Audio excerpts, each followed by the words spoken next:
For many decades, air pollution has been a serious threat to our civilization and environment. Microscopic particles of dust, soot, and debris have been found to contribute to various health issues such as cardiovascular and respiratory conditions.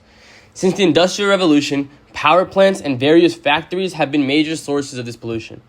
In order to mitigate the effect of air pollution, researchers have developed predictive models of pollution that can be used to calculate the concentration of a single pollutant as it disseminates from a given source.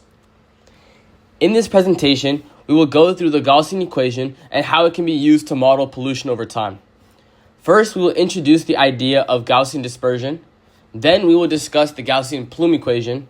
Next, we will talk about how the equation has been modified for reflection, deposition, and time dependence. And finally, we will walk you through the Next, we will talk about how the equation has been modified for reflection, deposition, and time dependence. And finally, we'll walk you through the real-world application of this model. In order to find the concentration of pollution at a given point, our equation takes in the x, y, and z coordinates of the position relative to the smokestack, as well as the amount of time that has passed. These components are inputted into the equation for concentration, C, to get the final result. In the most basic terms, the concentration equation considers a line L, the direction of wind, as well as the way that the pollutant disperses to output a single concentration value.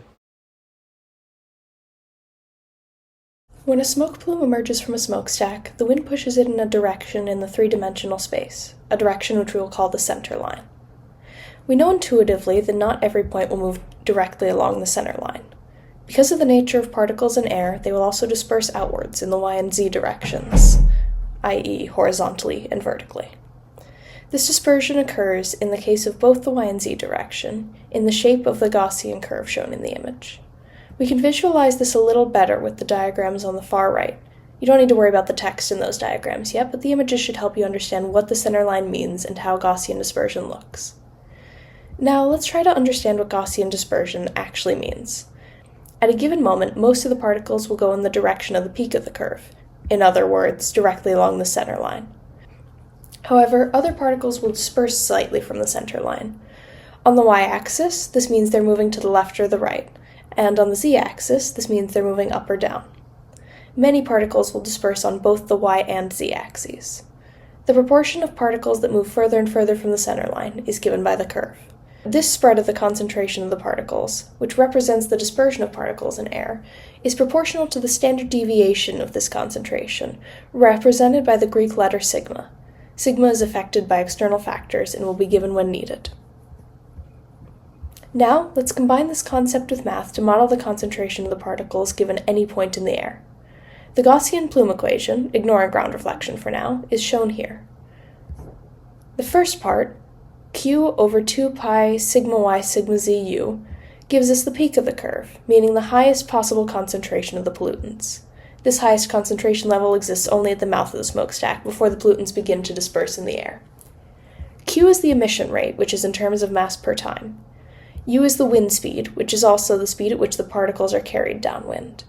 The sigmas are the standard deviations of the pollutants' dispersion in the air along the y and z axes, and they are dependent on air conditions, as will be shown in the next slide. Let's look at the rest of the plume equation. These components are taken from the standard equation for the Gaussian curve, and they give us the shape of the plume in both the y and z directions. Mu represents the position of the center of the peak.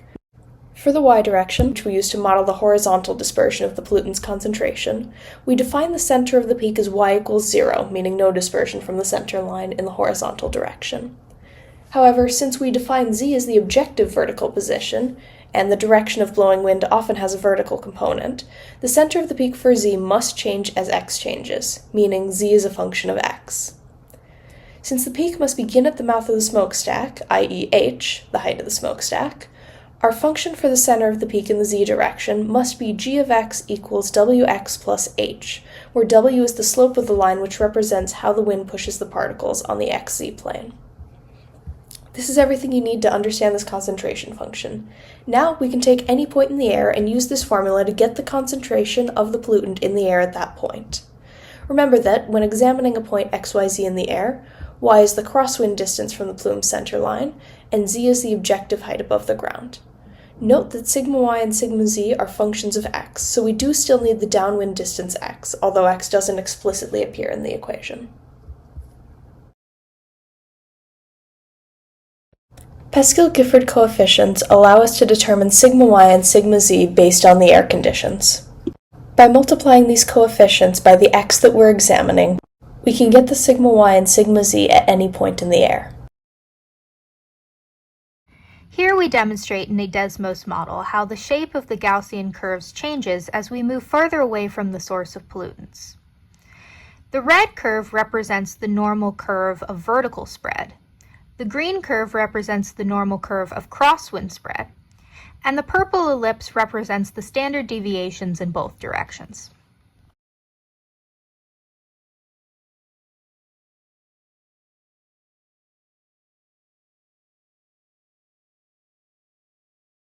This version of the Gaussian plume equation is used based on the assumption that the pollutant particles move on an unobstructed path.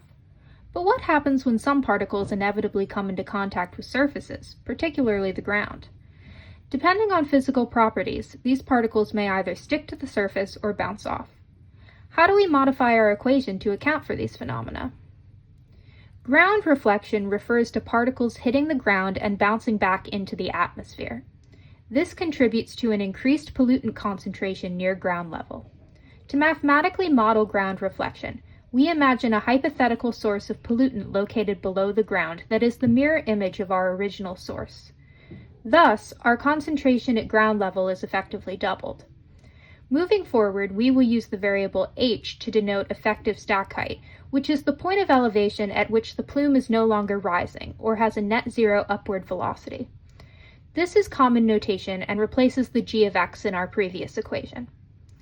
We then modify the z component of our vector field by adding a new term to our equation, which has the same general setup as the original. It differs in that z plus h replaces z minus h, where h is the effective stack height, to reflect the idea that our new source comes from below ground rather than above. We therefore have the following modified equation. Deposition is essentially the opposite of reflection. It describes the removal of pollutant particles from the atmosphere when they either attach to surfaces or are incorporated into the water cycle. To model this, we adjust the source strength, Q, by a depletion factor, f of x.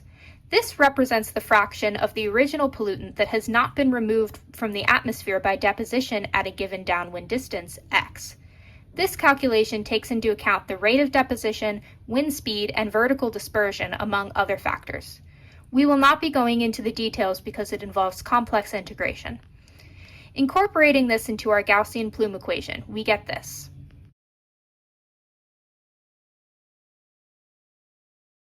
Next, we'll walk through how we make the Gaussian plume model time-dependent. Up to now, we've built the foundation of the model, introducing how we represent the motion of the pollutants with the center line L. This line has initial points of x0, y0, and z0, and a direction vector of a, b, and c, showing how the plume spreads out in the y and z directions using the Gaussian curve. We've also explained how ground reflection and deposition modify that distribution near a surface.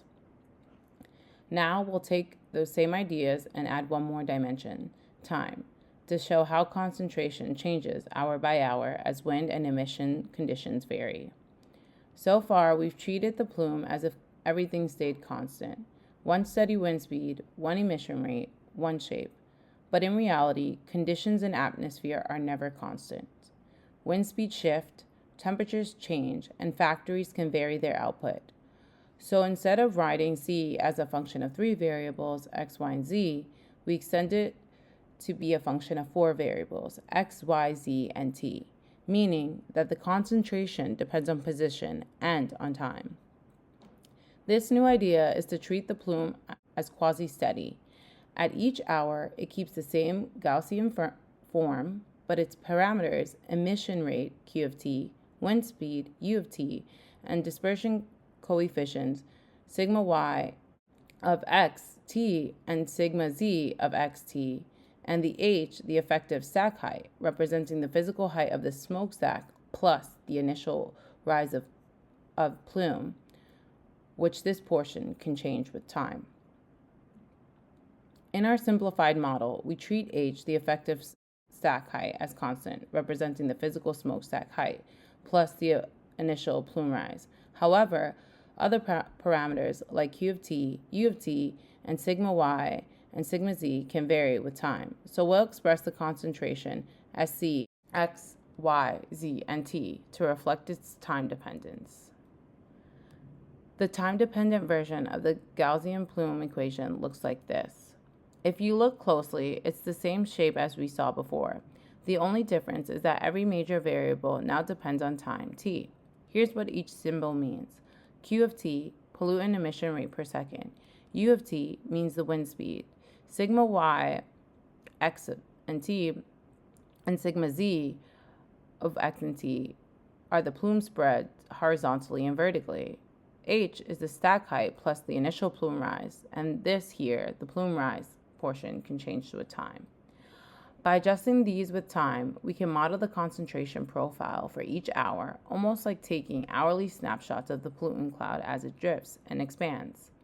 Sometimes we're also interested in when the pollutants that left the stack at a certain time actually arrive at a location downwind. That's called arrival gating. We estimate the arrival time using the average wind speed, u, and the travel distance, x. Here's the formula. This helps us filter the data so we're only analyzing the portion of the plume that reaches a receptor during that time window. Kind of like watching the front edge of the cloud move past the monitor. It connects the mathematics to a real-world monitoring, where sensors record concentration changes as a function of time. When we run this model over multiple hours, we can see not just the average pollution level, but also when it peaks. For example, in the early afternoon when wind speeds drop or emission increase. That information is essential for safety decisions. It allows city planners to estimate hourly exposure, not just daily averages, and to design alert systems for periods of high concentration. This adjustment gives the model a dynamic element and brings it to life over time. The outputs from this time-dependent plume, all those C of x, y, z, and t values, become the input data for when we visualize and interpret the results. We can use these calculations to generate plots and surface maps that allow us to see how the concentration field evolves over space and time. So think of what we've done so far as a computational engine. We can now use visualization methods to help us understand what those numbers mean. To sum this all up, the Gaussian plume isn't just a static picture. It's a dynamic, time-dependent process. By including time as a variable, we can capture hourly variations, identify peak exposure periods, and make far more realistic predictions about air quality. It's a beautiful example of how calculus models motion and change, and how mathematical functions translate into environmental insight.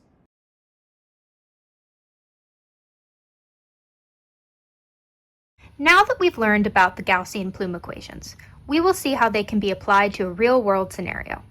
Let's try this practice problem. A factory releases an air pollutant from a smokestack with an effective height of 43 meters at a constant rate of 0.188 grams per second. The wind blows steadily at 5 meters per second toward a nearby building, located directly downwind from the smokestack at an elevation of 5 meters from ground level.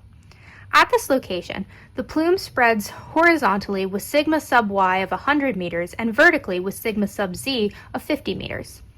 If deposition is negligible, but ground reflection is not, calculate the approximate pollutant concentration in the area of the building. The first thing we need to do for this problem is to define all of our variables. Q is the source strength, which is 0.188 grams per second. U is the wind speed, which is 5 meters per second. Our two standard deviations are given from predetermined Pascal-Gifford conditions as 100 meters and 50 meters. Because the point of interest is directly downwind from the smokestack, meaning it is on the center line, we don't need to worry about the crosswind distance, so y equals 0. Z is 5 because the building is at an elevation of 5 meters. Lastly, h, our effective stack height, is 43 meters. We can then plug all these values into the equation shown, which is the form that accounts for ground reflection but not deposition, since that's negligible here. This will give us a value of about 0.0000165 grams per meter cubed. Since this value is so small, we can multiply it by 10 to the 6th and report our answer in micrograms. We therefore get 1.65 micrograms per meter cubed.